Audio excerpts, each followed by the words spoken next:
అందరికీ నమస్కారం. ఉద్యోగులు, పెన్షనర్లు, ఉపాధ్యాయులకు సంబంధించిన ప్రతి అప్డేట్, ప్రతి సమస్య పట్ల సపోర్టివ్‌గా వీడియోస్ అయితే వస్తాయి. తప్పకుండా సబ్స్క్రైబ్ చేసుకోండి. వీడియోస్ మాత్రం లైక్ చేస్తూ ఉండండి. ఈ వీడియోకైతే ఎక్కువ లైక్‌లు ఎక్స్‌పెక్ట్ చేస్తున్నాను. మరిన్ని అప్డేట్స్ అందించడానికి నాకు మోటివేషన్ లాగా ఉంటుంది. ఇక గత బీఆర్ఎస్ ప్రభుత్వ హయాం నుంచి పెండింగ్‌లో ఉన్నటువంటి ఉద్యోగుల ఆర్థికేతర సమస్యలని కొన్నిటిని ప్రాధాన్యత క్రమంలో మరి కాంగ్రెస్ ప్రభుత్వం పరిష్కరించుకుంటూ వస్తుందని ఇక్కడ కనిపిస్తోంది. ఇక తెలంగాణ ఉద్యోగులకు ఇదొక గుడ్ న్యూస్ అనే చెప్పుకోవచ్చు. గతంలో ఒక డీఏ ఇచ్చింది. మళ్ళీ 6 నెలల తర్వాత మరొక డీఏ ఇస్తామని చెప్తుంది. ఇక 6 నెలలు కూడా కావస్తుంది. మరొక డీఏ కూడా వెంటనే విడుదల చేయాలి.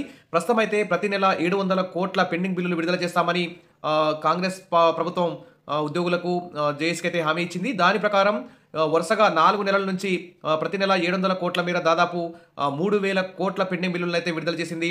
దాదాపు తెలంగాణ ఉద్యోగులు, పెన్షన్లు, ఉపాధ్యాయులందరికీ కూడా 10,000 కోట్ల పెండింగ్ బిల్లులు ఉన్నాయి. ఇక 5 డీఏలు పెండింగ్లో ఉన్నాయి. పీఆర్సీ కమిషన్ రిపోర్ట్ తెప్పించుకొని పీఆర్సీ కూడా ఇవ్వాల్సిన బాధ్యత ప్రభుత్వం మీద ఉంది. మరి ప్రస్తుతానికైతే కొంతవరకు గుడ్ న్యూస్ అని చెప్పుకోవచ్చు. ఇక ఉద్యోగ సంఘాలకు ఇచ్చిన హామీ మేరకు పెండింగ్ బిల్లులకు సంబంధించిన 707.3 కోట్ల విడుదల చేయాలని డిప్యూటీ సీఎం బట్టి విక్రమార్క ఆదేశాలు జారీ చేశారు. ఇందులో గ్రాట్యుటీ, జీపీఎఫ్, సరెండర్ లీవ్స్, అడ్వాన్సులకు సంబంధించిన బిల్లులు అయితే ఉన్నాయి. డిప్యూటీ సీఎం ఆదేశం మేరకు ఆర్థిక శాఖ అధికారులు నవంబర్ నెలకు సంబంధించిన 707 కోట్ల పెండింగ్ బిల్లులను శనివారం విడుదల చేశారు. ఇక ఉద్యోగ సంఘాలకు ఇచ్చిన హామీలో భాగంగా ప్రతి నెల 700 కోట్లకు పైగా నిధులను విడుదల చేస్తూ వస్తున్నారు.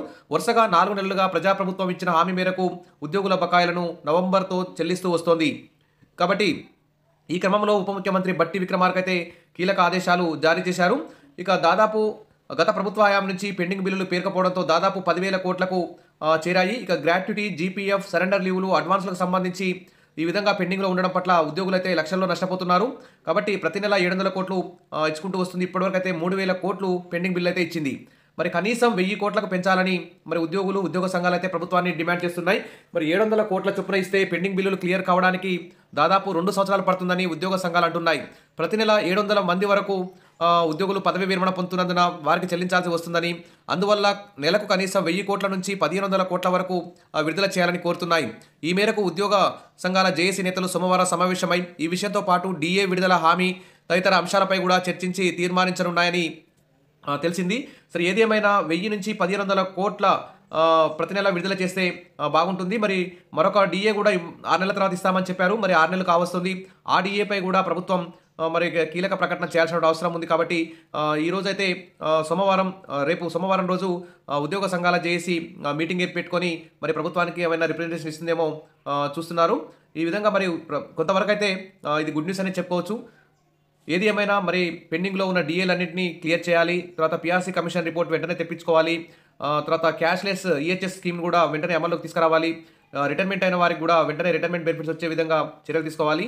ఇక పెండింగ్ బిల్స్ కూడా 700 కోట్లు కాకుండా 1,500 కోట్ల వరకు ప్రతి నెల విడుదల చేస్తే 1 ఇయర్లో ఈ పెండింగ్ బకాయిలు మొత్తం తీరిపోతాయి. ప్రభుత్వం మీద కూడా భారం పడదు.